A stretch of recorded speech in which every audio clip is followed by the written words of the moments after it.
52 subsection 6 of companies act 2013 जो बात करता है रिटायर बाय रोटेशन के बारे में, रिटायर बाय रोटेशन के बारे में, ठीक है। सो फर्स्ट ऑफ ऑल हमने ये डिस्कस किया गाइस कि ये जो प्रोविजन है रिटायर बाय रोटेशन की, this is applicable only to public limited company,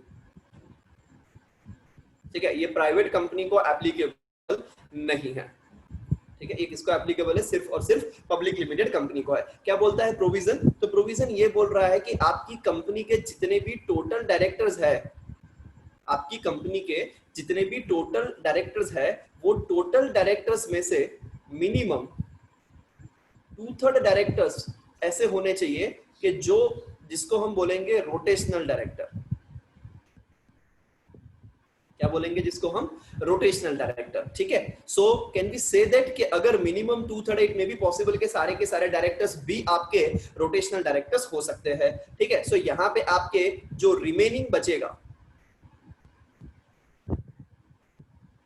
remaining कितना हो सकता है? तो वो मैक्सिमम हो सकता है 1/3, ठीक है। तो ये जो मैक्सिमम आपके 1/3 डायरेक्टर है वो आपके हो जाएंगे नॉन रोटेशनल डायरेक्टर। फिर कानून ने आगे बोला कि जितने भी आपके रोटेशनल डायरेक्टर है, वो रोटेशनल डायरेक्टर में से, समझना, इन्होंने बोला कि जितने भी आपके रोटेशनल डायरेक्टर है, वो रोटेशनल के 1/3 डायरेक्टर एवरी ईयर एजीएम के अंदर रिटायर हो जाएंगे। मतलब कि यहाँ पे आपके 2/3 डायरेक्टर्स है, ठीक है। सो आपके 1/3 ऑफ रोटेशनल डायरेक्टर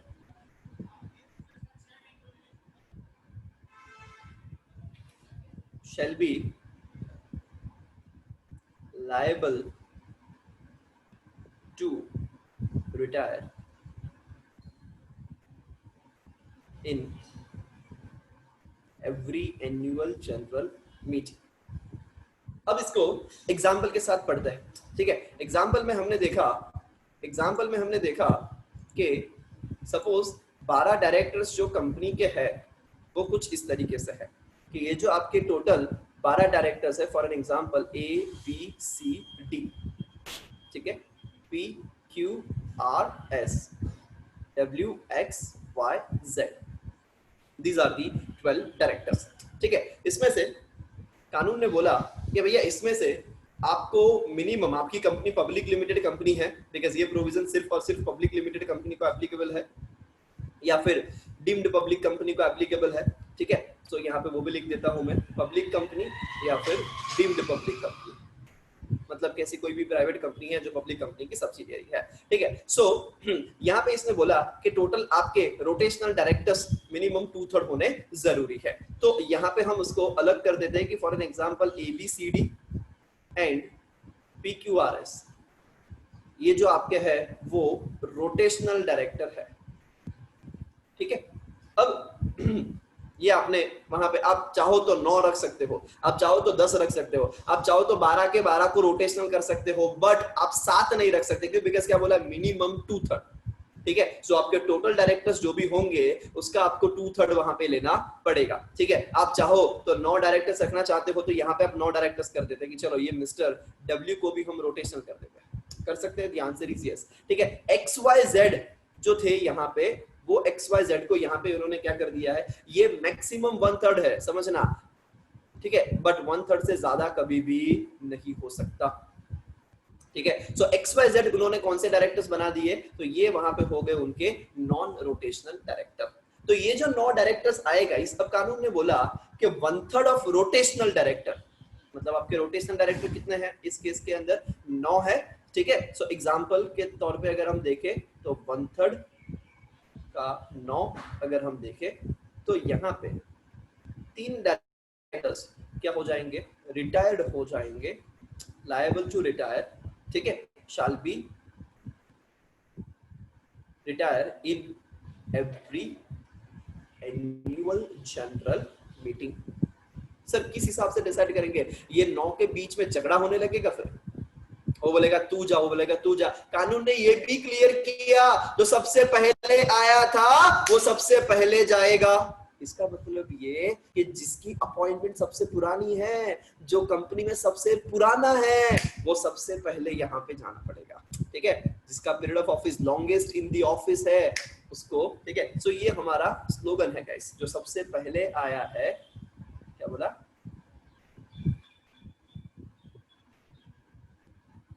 जो सबसे पहले आया है वो सबसे पहले जाएगा। व्हाट इफ अगर एक ही दिन पे 4 डायरेक्टर्स का अपॉइंटमेंट हुआ है तो क्या करेंगे, है ना, देखते हैं गाइस, उसको भी डिस्कस करेंगे, हर चीज का तोड़ है अपने पास। अगर ऐसा कुछ हुआ मेरे भाइयों बहनों के, जस्ट अ मिनट, कि यहाँ पे मिस्टर ए बी, समझना, मिस्टर ए बी एन, ये मिस्टर ए एंड बी का अपॉइंटमेंट जो हुआ है वो 2015 में हुआ है, ठीक है। मिस्टर सी जो अपॉइंट हुआ है, मिस्टर सी जो अपॉइंट हुआ है, ये मिस्टर सी, इनकी अपॉइंटमेंट हुई है 2016 में। मिस्टर डी की अपॉइंटमेंट हुई है 2016 दिसंबर में, ठीक है। यहाँ पे इनका अपॉइंटमेंट जो हुआ था वो जनवरी में हुआ था, for example. P Q R, ये तीनों एक ही दिन पे अपॉइंट हुए हैं in the year 2017। S and W जो है, ठीक है, ये लोग अपॉइंट हुए हैं 2018 के अंदर। अब आपकी, ठीक है, ये मैंने आपको अपॉइंटमेंट का डेट भी दे दिया। अब आपकी 2019 की एजीएम है गाइस, 2019 की एजीएम है, तो 3 जन को आपको रिटायर करना है, ठीक है। सो कौन से 3 जन को आप रिटायर करोगे, तो सबसे पुराना mister A B and C है, तो डेफिनेटली 2019 की एजीएम में, समझना, mister A B and C shall be liable to retire, simple as that, ठीक है। अब क्या mister A B and C का रीअपॉइंटमेंट हो सकता है, क्या mister A B and C का रीअपॉइंटमेंट हो सकता है? The answer is yes. समझना, अगर mister A B and C चाहते हैं, पहले तो उनकी इच्छा होनी चाहिए, ठीक है। अगर वो लोग चाहते हैं तो मिस्टर ए बी एंड सी, ठीक है, can be reappointed in the same annual general meeting subject to compliance, जो भी आपके रहेंगे गाइस, ठीक है। यहाँ पे आपको क्या करना पड़ेगा, फॉर दिस पर्पस, समझना, फॉर दिस पर्पस आपको ऑर्डिनरी रेजोल्यूशन जनरल मीटिंग में पास करना पड़ेगा, मतलब कि शेयर होल्डर की अप्रूवल आपको वहां पे लेनी पड़ेगी। अगर शेयर होल्डर ये भाई साहब को अपॉइंट करना चाहते हैं तो डेफिनेटली ये अपॉइंट हो जाएंगे। सपोज ये लोग अपॉइंट हो गए, रीअपॉइंट हो गए, ठीक है, तो अब 2020 की एजीएम आएगी, क्या समझना, आज ना छोड़ेंगे हम इसको। 2020 की एजीएम आई, तो अब मुझे बताइए गाइस, क्या हमको ये 3 को छेड़ना है? कभी नहीं, बिकॉज ये लोग तो उस चक्कर के अंदर फॉल ही नहीं होते हैं, बिकॉज ये लोग तो हमारे नॉन रोटेशनल डायरेक्टर है, इनको तो रोटेशन के अंदर फॉल ही नहीं होना है, हमको सिर्फ पड़ेगा ये 9 जन को, ठीक है ना। सो नेक्स्ट ईयर हम फिर से वर्किंग करेंगे। अब नेक्स्ट ईयर हमारे पास टोटल 9 डायरेक्टर्स है जो रोटेशनल डायरेक्टर है, बिकॉज एबीसी का रीअपॉइंटमेंट हो चुका था, ठीक है। तो अब हम देखें गाइस, अब हम देखें तो यहाँ पे अगेन क्या फिर से A B and C retire होंगे? क्या ये लोग की अपॉइंटमेंट डेट 2015 या 16 कंसीडर की जाएगी? नहीं, अब इनकी रीअपॉइंटमेंट डेट कौन सी कंसीडर की जाएगी? वो लोग रीअपॉइंट हुए है ना, तो वो लोग 2019 में रीअपॉइंट हुए हैं, ठीक है। तो अब सबसे पुराने कौन है? तो मिस्टर डी जो है वो दिसंबर 16 में अपॉइंट हुआ था। मिस्टर पी क्यू आर, ओहो, टोटल अब 4 जन हैं। पी क्यू आर 2017 में अपॉइंट हुए थे, ठीक है। देखो गाइस, डी का अपॉइंटमेंट डेट कौन सा था? ओरिजिनल अपॉइंटमेंट 2016 दिसंबर था। पी क्यू आर तीनों एक ही साथ अपॉइंट हुए थे, ठीक है। वो कब अपॉइंट हुए थे? तो पी क्यू आर 2017 में अपॉइंट हुए थे। So now my question is that कि यहाँ पे जो 2020 का एजीएम है, ठीक है, तो इसमें ये भाई साहब तो जाने वाले हैं, उसमें कोई संदेह नहीं है, डी भाई साहब। तो यहाँ पे एक मिस्टर डी तो रिटायर होने ही वाला है, ठीक है, बट ये पी क्यू आर ये 3 में से किसी 2 जन को ही लेने का है, समझना। तो अब किसको करेंगे? सो सिंपली यहाँ पे आर्टिकल्स ऑफ एसोसिएशन फॉलो करने का उसके अंदर लिखा हुआ होगा। सपोज आर्टिकल्स के अंदर नहीं लिखा हुआ है, या फिर तीनों के अंदर वो तीनों नहीं समझ रहे हैं, ठीक है। सो कानून क्या बोलता है कि भैया इसमें आप जनरली ऐसा कर सकते हो कि अगर इनकी अपॉइंटमेंट सेम डेट पे हुई है सो तीनों की म्यूचुअल अंडरस्टैंडिंग होनी चाहिए, इधर पी एंड क्यू इस बार चले जाए, then next time Q and R, या जैसे भी उनको करना है। सपोज कानून ने बोला कि अगर इनकी म्यूचुअल अंडरस्टैंडिंग नहीं है तो पूरा का पूरा लॉट छान, मतलब क्या पूरा का पूरा लॉट, मतलब कोई बात नहीं ना, तीनों के तीनों मतलब डी एंड तीन ये, मतलब चारों के चार डायरेक्टर्स को आप क्या कर सकते हो, रिटायर कर सकते हो। सी बिकॉज यहाँ पे प्रोविजन ने क्या बोला, यहाँ पे प्रोविजन ने बोला एट ये भी मिनिमम के अंदर फॉलो होता है, समझना, मिनिमम 1/3 क्या रहेंगे आपके एवरी ईयर रिटायर होंगे, उससे ज्यादा अगर हो रहे तो कोई इश्यू नहीं है। अगर ये तीनों के बीच में म्यूचुअल अंडरस्टैंडिंग है या फिर at the time of appointment कुछ कॉन्ट्रैक्ट आपने कर रखा है पी क्यू आर के कि भैया पहले पी फिर क्यू फिर आर, तो पी का लॉन्गेस्ट टर्म हो जाएगा। हमारे प्रैक्टिकल केस में कोई इश्यू नहीं आता इस प्रैक्टिस के अंदर, क्यों, बिकॉज हम क्या करते हैं, इनकी अपॉइंटमेंट एक एक एजेंडा वाइज करवाते हैं। सपोज ये लोग सेम डेट पे अपॉइंट हुए हैं, फॉर एन एग्जांपल 1 जुलाई 2017 को अपॉइंट हुए हैं, ठीक है, बट एजेंडा तो तीनों का अलग होगा ना, appointment of mister P in, right, फिर हमने अपॉइंट करवाया था appointment of mister Q, and फिर हमने अपॉइंटमेंट करवाया था appointment of mister practical life में, ठीक है। तो अगर हमने ये तीनों का सेपरेट अपॉइंटमेंट करवा रखा है तो मुझे बताओ 2 मिनट के लिए, तो 2 मिनट के लिए सबसे पहली अपॉइंटमेंट किसकी हुई है, मिस्टर पी की हुई है, ठीक है, तो मिस्टर पी पुराना है, मिस्टर क्यू फिर उसके बाद वाला पुराना व्यक्ति हो गया, ठीक है। तो yes do consider this point, mister D P and Q को रिटायर कर लो। बट अगर आपने इनको सेम एजेंडा के अंदर अपॉइंट कर रखा है, फॉर एन एग्जांपल 162 का सहारा लेके, तो फिर उस केस के अंदर अगर उनकी म्यूचुअल अंडरस्टैंडिंग है तो वो, अगर नहीं समझ रहे हैं कोई बात नहीं, कानून बोलता है, आपको परमिशन देता है, पूरा का पूरा लॉट आप क्या कर सकते हो गाइस, रिटायर कर सकते हो। इतना सिंपल था गाइस, देखो ना, देखो क्या लिखा हमने पहले, सबसे पहले क्या किया, टोटल डायरेक्टर, ठीक है। सो टोटल डायरेक्टर्स हमारे 12 थे, कानून क्या बोलता है कि मिनिमम 2/3 डायरेक्टर्स आपके रोटेशनल होने चाहिए, एंड फिर रिमेनिंग क्या हो जाएंगे, नॉन रोटेशनल हो जाएंगे। तो मिनिमम 2/3 8 आता था, हमने 9 जन को रखा वहां पे, तो ये 9 जन आपके रोटेशनल डायरेक्टर्स हो गए, ठीक है, सिंपल। अब रोटेशनल का 1/3 डायरेक्टर्स, मतलब 2/3 का 1/3 डायरेक्टर्स एवरी ईयर क्या हो जाएंगे गाइस, रिटायर हो जाएंगे, एवरी ईयर क्या हो जाएंगे, रिटायर हो जाएंगे, एवरी ईयर क्या हो जाएंगे, रिटायर हो जाएंगे, ठीक है, एवरी एजीएम के अंदर। तो आपके टोटल 9 डायरेक्टर्स थे, 9 का 1/3 आया, तो आपके कितने डायरेक्टर्स रिटायर होंगे एवरी ईयर, 3 डायरेक्टर्स वहां पे रिटायर हो जाएंगे एवरी एजीएम, ठीक है। और कौन जाएगा सबसे पहला, तो ये हमारा स्लोगन वहां पे है गाइस, ठीक है, जो सबसे पहले आया है वो सबसे पहले जाएगा, ठीक है। तो यस जिसका लॉन्गेस्ट इन द ऑफिस रहेगा वो जाएगा। इसका हमने एग्जांपल भी देखा कि 2019 में कौन जाएगा, एंड देन उसके बाद हमने ये भी देखा 2020 में कौन जाएगा, इस हिसाब से आपको वहां पे कैलकुलेशन कर देनी है। This is what all about section 152 subsection 6। Yes guys, अगर आपको कुछ डाउट है इसमें, ये पुराना भूल जाओ, ये वाला, ठीक है, ये कंसीडर करो, इसमें अगर आपको कुछ डाउट है please ask. If you have any doubt in this example, आइलिन आपको भी समझ में आया होगा, दो आपने लेट ज्वाइन किया। Who shall decide that directors are rotational, non-rotational, articles of association और shareholders? वो जनरली ऐसा होता है कि जब कंपनी इनकॉर्पोरेट होती है वो सीधा तो ऐसा नहीं होगा ना, लिस्टेड कंपनी होगी ऐसा कुछ होगा, राइट, कंपनी धीरे धीरे बनती है, ठीक है। तो उस केस के अंदर जनरली आपके जो मेन पिलर्स होते हैं जिसके बेस पे कंपनी चल रही है, like Sachin advisory private limited मैंने इनकॉर्पोरेट कर रखी है 4 साल से, ठीक है। सो उस केस के अंदर मैंने डिसाइड कर लिया है और मेरे आर्टिकल्स मैंने उसी हिसाब से फ्रेम किए थे कि भैया मेरी घर के जो डायरेक्टर्स है प्रमोटर ग्रुप के जनरली जो होते हैं वो नॉन रोटेशनल डायरेक्टर्स अपने आप को कंसीडर करते हैं, ठीक है। लाइक अंबानी फैमिली है तो वो रिलायंस में नॉन रोटेशनल डायरेक्टर्स है, वो कभी भी रिटायर बाय रोटेशन के अंदर फॉल नहीं होती है, राइट। तो वो लोग वहां पे अपने आप को कंसीडर कर सकते हैं, राइट। शेयर होल्डर्स के पास जनरली ऐसे पावर्स नहीं होते हैं। Yes guys, any other point? What about independent director जो 5 साल के लिए अपॉइंट होता है? इंडिपेंडेंट डायरेक्टर क्या रोटेशनल होगा या नॉन रोटेशनल होगा? Hey guys, my simple question for you, क्या इंडिपेंडेंट डायरेक्टर रोटेशनल डायरेक्टर होगा या नॉन रोटेशनल डायरेक्टर होगा? Please answer.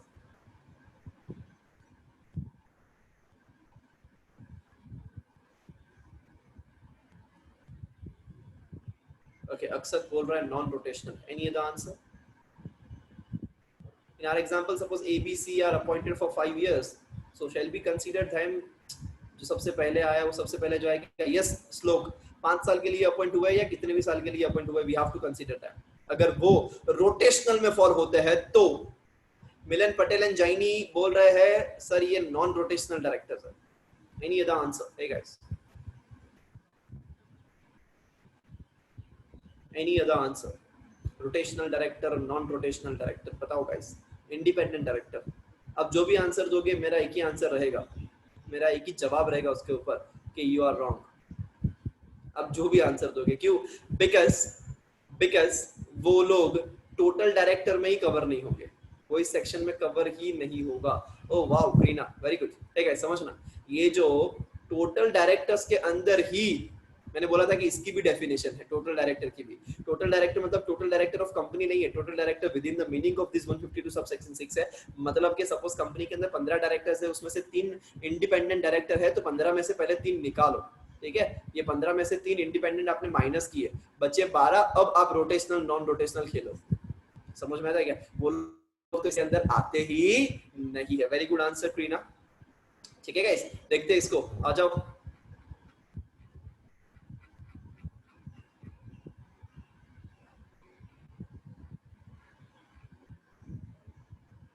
152 सब सेक्शन 6 हमने आइलीन हमने यही वाला पेज रेफर किया है अभी तक 1.8। सो आप इसको पढ़ लेना, जो मैंने बोला अभी ये सब कुछ इसके अंदर लिखा हुआ है। एक पेज हमने डिस्कस किया इसका,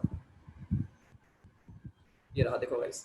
the total number of directors, the total number of directors shall not include independent directors. मतलब क्या, आपको अगर टोटल डायरेक्टर का कुछ डेफिनेशन जैसा बनाना हो, total director under section 152 subsection 6 is equals to total director of the company minus independent director. ठीक है, whether appointed under the Companies Act 2013 or any other law for the time being in force on the board, thus the independent director are not liable to retire by rotation and therefore they are non-rotational directors.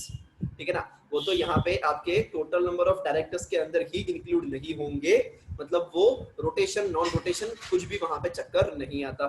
ठीक है, further further ओहो further Further, any person appointed as nominee director being nominated by any institution in pursuance of the provision of any law or any agreement, like when a financial institution has been created by an act of parliament, nominates a person as its nominee director on the board, right, of a company which has availed the financial assistance from such institutions, like LIC कोई directors को appoint कर रही है, ठीक है ना, ऐसा कोई भी director cannot be considered as a director liable to retire by rotation. मतलब के यहाँ पे एक इंडिपेंडेंट डायरेक्टर आपको कंसीडर करना है एंड दूसरा नॉमिनी डायरेक्टर। यहाँ पे समझना है, इसमें financial institution has been created, but ऐसी सारी फाइनेंशियल इंस्टीट्यूशंस जो क्रिएट हुई है by special act of parliament.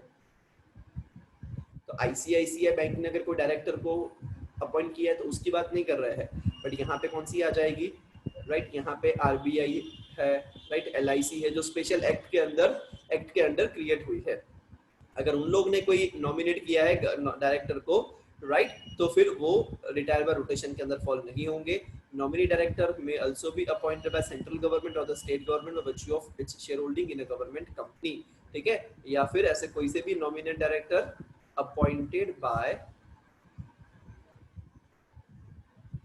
Central government और स्टेट गवर्नमेंट, तो वो लोग भी वहां पे क्या नहीं हो जाएंगे गाइस, कंसीडर नहीं होंगे। So you have to remember this two things guys. Total directors under section 152 sub section 6, total director of the company, उसमें से आपको पहले independent director nominate director minus कर देने का, जो बचा उसका 2/3 रोटेशनल 1/3 नॉन रोटेशनल। जो 2/3 का नंबर आया उसमें से 1/3 एवरी ईयर रिटायर होते जाएंगे। है गाइस, बोलो ना मेरे साथ, पहले क्या बोलेंगे, total director of the company minus independent director minus nominee director. जो भी टोटल डायरेक्टर आया वो as per section 152 sub section 6 आया, उसमें से मिनिमम 2/3 क्या होंगे, रोटेशनल डायरेक्टर, उसमें से मैक्सिमम 1/3 क्या होंगे, नॉन रोटेशनल डायरेक्टर। जो आपके 2/3 रोटेशनल है उसमें से 1/3 एवरी ईयर क्या हो जाएंगे, रिटायर हो जाएंगे।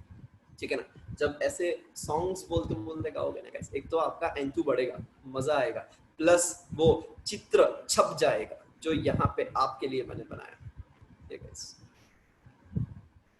ये रहा, ठीक है ना, 152 सबसेक्शन 6। ठीक है, सो ये टोटल डायरेक्टर्स जो आपके रहेंगे उसमें से आपको independent director as well as nominee director को माइनस कर देना है। ठीक है, उसको हम कंसीडर नहीं करेंगे, कदापि नहीं करेंगे।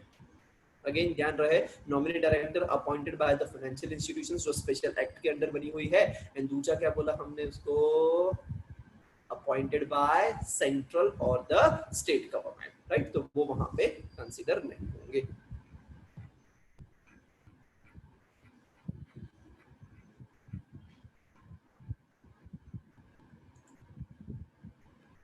Shall nominee director under section 161 subsection 3 be excluded from the total directors? आइलिन यही बताया मैंने कि नॉमिनी डायरेक्टर्स वहां पे सेंट्रल गवर्नमेंट या स्टेट गवर्नमेंट ने या फाइनेंशियल इंस्टीट्यूशंस ने by virtue of any agreement अगर कर रखा है तो वो लोग वहां पे कंसीडर्ड नहीं होंगे। बाकी सारे के सारे अगर होंगे, किसी बैंक ने अपॉइंट कर रखा है ऐसा कुछ है तो वो वहां पे कंसीडर हो सकते हैं।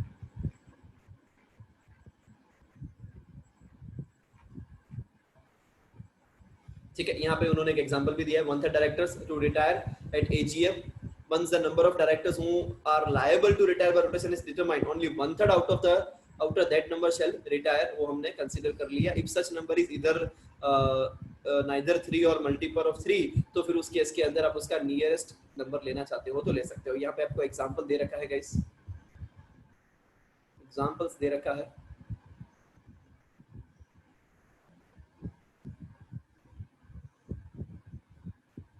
Woman director to be included in woman director is a normal director, definitely woman director को आप रोटेशनल के अंदर भी रख सकते हो, नॉन रोटेशनल के अंदर भी रख सकते हो। If yes what if the company has only one woman director, तो भी बेटा आपको उसको रिटायर करना पड़ेगा, नया वुमन डायरेक्टर लाना पड़ेगा, और आप चाहो तो उसको रीअपॉइंट कर सकते हो। आप मतलब शेयर होल्डर्स की बात कर रहा हूं। है गाइस, देखो ना यहां पे लिखा है एग्जांपल नंबर 1 है guys, example number 1, come on फटाफट। A company is having 6 directors, so director liable to retire by rotation, वो कितने हो जाएंगे गाइस, 6 का 2/3 करो 4, ठीक है। Number of directors retire in the AGM, तो ये जो 4 आपका आंसर आया गाइस वो 4 का 1/3, ठीक है ना। हमको तो सिंपली गाइस यही चार्ट याद रखने का, हमारे लिए टोटल 6 डायरेक्टर्स है, ठीक है। तो पहले हम 2/3 करेंगे फटाफट, तो 4 आ जाएगा, 4 का 1/3 करेंगे तो 1.33 आ जाएगा, नियरेस्ट करना है तो 1 कर देंगे, खत्म, बात खत्म। ये आपके रोटेशनल, ये आपके रिटायर, ठीक है। समझो ये चार्ट दिमाग में कर लो, ये आपके टोटल लाने के लिए भी 2 जन को माइनस करना पड़ता है। ये आपके रोटेशनल, तो ये रहेंगे आपके नॉन रोटेशनल, और ये आपके हो जाएंगे रिटायर। सिंपल, इतना सा याद रखोगे गाइस, कभी भी लाइफ में ये कंसेप्ट अब 5 मिनट में किसी को पढ़ा सकते हो आप।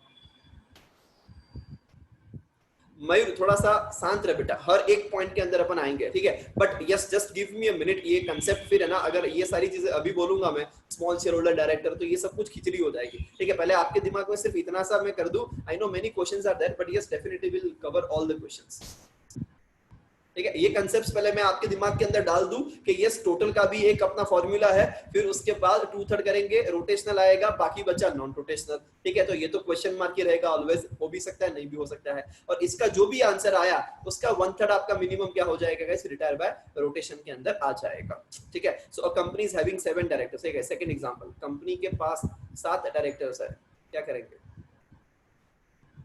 डायरेक्टर्स, तो 7 का 2/3 करो तो 4.7 आ रहा है, ठीक है। तो आप वहां पे 4.7 तो कर नहीं सकते, इवन यहाँ पे आप लेसर नंबर नहीं ले सकते, समझना, यहाँ पे आपको ऑलवेज हायर नंबर ही जाना पड़ेगा, बिकॉज़ अगर आप 4 लेते तो फिर मिनिमम 2/3 का क्राइटेरिया फुलफिल नहीं करते, यहाँ पे आपको कंपलसरीली एक पॉइंट ऊपर ही जाना पड़ेगा, 5 लेना पड़ेगा, ठीक है। नंबर ऑफ डायरेक्टर्स 5 का 1/3 करो 1.67 अगर आप देखोगे तो वो नियरेस्ट कितना हो रहा है 2, तो डेफिनेटली आपको 2 डायरेक्टर पे एवरी ईयर रिटायर करना पड़ेगा। एक और एग्जांपल गाइस आपके लिए, a company is having 9 directors out of which 3 are independent, तो अब तो गाइस आपको पता चल ही गया होगा कि 9 में से 3 गए तो आपके टोटल नंबर ऑफ डायरेक्टर्स कितने बचेंगे, 6 बचेंगे, ठीक है। Total number of directors for the purpose of calculation of number of rotational directors shall be 6 only because the 3 directors are independent directors जो excluded है, rest of the calculation shall be as per example number 1, ठीक है। ये रहा example number 1, 6 का 2/3 आया 4, 4 का 1/3 आया आंसर 1, तो इस केस में आपका एक डायरेक्टर जो होगा गाइस वो क्या हो जाएगा, रिटायर होगा, बिकॉज ये 3 जो थे, ठीक है, ये 3 जो थे वो 3 तो आपके इंडिपेंडेंट डायरेक्टर है, और इंडिपेंडेंट डायरेक्टर इसके अंदर फॉल नहीं होते,